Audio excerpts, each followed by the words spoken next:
ಸೌದೆ ಒಲೆ ಆರೋಗ್ಯಕ್ಕೆ ಎಷ್ಟು ಒಳ್ಳೆಯದಲ್ವ. ಬನ್ನಿ ನಾವು ಇವಾಗ 10 ಕೆ ಜಿ ಚಿಕನ್ಗೆ ಯಾವ ಥರ ಮಸಾಲೆ ಹಾಕೋದು ನೋಡೋಣ.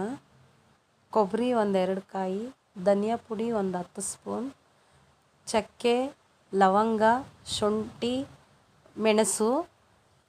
ನಾನಿಲ್ಲಿ 10 ಕೆ ಜಿ ಆಗಿರೋದ್ರಿಂದ ಜಾಸ್ತಿ ತೊಗೊಂಡಿದ್ದೀನಿ.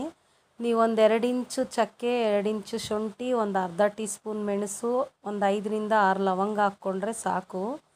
ಬೆಳ್ಳುಳ್ಳಿ ಮತ್ತು ಮೆಣಸಿನ್ಕಾಯಿ, ಒಣಮೆಣ್ಸಿನ್ಕಾಯಿ 8 ಮೆಣಸಿನ್ಕಾಯಿ ಹಾಕ್ಕೊಳ್ಳಿ 1 ಕೆ ಜಿಗೆ. 2 ಬೆಳ್ಳುಳ್ಳಿ ಹಾಕ್ಕೊಳ್ಳಿ. ನಾವಿಲ್ಲಿ 10-12 ತೊಗೊಂಡಿದ್ದೀವಿ. ಈರುಳ್ಳಿನೂ 10-12 ತೊಗೊಂಡಿದ್ದೀನಿ. 2 ಹಾಕ್ಕೊಳ್ಳಿ 1 ಕೆ ಜಿಗಾದರೆ. ಈ ಶುಂಠಿ, ಚಕ್ಕೆ, ಲವಂಗ, ಮೆಣಸಿನ್ಕಾಯಿ, ಬೆಳ್ಳುಳ್ಳಿ ಎಲ್ಲ ಫ್ರೈ ಮಾಡ್ಕೊಳ್ಳಿ. ಮಿಕ್ಸಿಗೆ ಹಾಕ್ಕೊಂಡು ಪೇಸ್ಟ್ ಮಾಡ್ಕೊಳ್ಳಿ. ಆಮೇಲೆ ಎಣ್ಣೆ ಇಟ್ಬಿಟ್ಟು ಪಾತ್ರೆ ಒಳಗಡೆ ಈರುಳ್ಳಿ ಹಾಕಿ ಚೆನ್ನಾಗಿ ಗೋಲ್ಡನ್ ಕಲರ್ ಬಂದಮೇಲೆ ನಾವು ಎತ್ತಿಟ್ಕೊಂಡಿರೋ ಅಂಥ ಚಿಕನ್ನ ಹಾಕಿ ಚೆನ್ನಾಗಿ ಫ್ರೈ ಮಾಡಿ, ಅರಶಿನ ಸ್ವಲ್ಪ ಹಾಕಿ ಅರ್ಧ ಅವರ್ ಅದರೊಳಗಡೆ ಬೇಯಬೇಕು. ಎಣ್ಣೆ ಒಳಗಡೆ ಬೇಯಲಿ.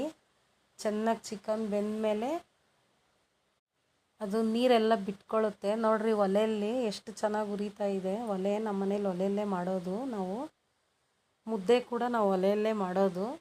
ಆಮೇಲೆ ರುಬ್ಬಿರ್ತಕ್ಕಂಥ ಮಸಾಲೆ ಎತ್ತಿ ಅದರೊಳಗಡೆ ಹಾಕಿ ನಮ್ಗೆ ಎಷ್ಟು ಬೇಕೋ ಅಷ್ಟು ನೀರು ಅದರೊಳಗಡೆ ಹಾಕ್ಕೊಂಡು ಚೆನ್ನಾಗಿ ಮಿಕ್ಸ್ ಮಾಡ್ಕೊಬೇಕು. ನಿಮ್ಗೆ ಎಷ್ಟು ಬೇಕೋ ಅಷ್ಟು ನೀರು ಕುಕ್ಕರಲ್ಲಾದರೆ ಕಮ್ಮಿ ಹಾಕ್ಕೊಬೇಕು. ನಾವು ಪಾತ್ರೆ ಆಗಿರೋದ್ರಿಂದ ಜಾಸ್ತಿ ನೀರು ಹಾಕ್ಕೊಂಡಿದ್ದೀವಿ. ಅದು ದೊಡ್ಡ ಕೋಳಿ ಆಗಿರೋದ್ರಿಂದ ಬೇಯೋದು ಲೇಟ್ ಅಲ್ವಾ, ಅದಕ್ಕೆ. ಉಪ್ಪು ರುಚಿಗೆ ತಕ್ಕಷ್ಟು. ಲಾಸ್ಟಲ್ಲಿ ಕೊತ್ತಂಬರಿ ಸೊಪ್ಪು.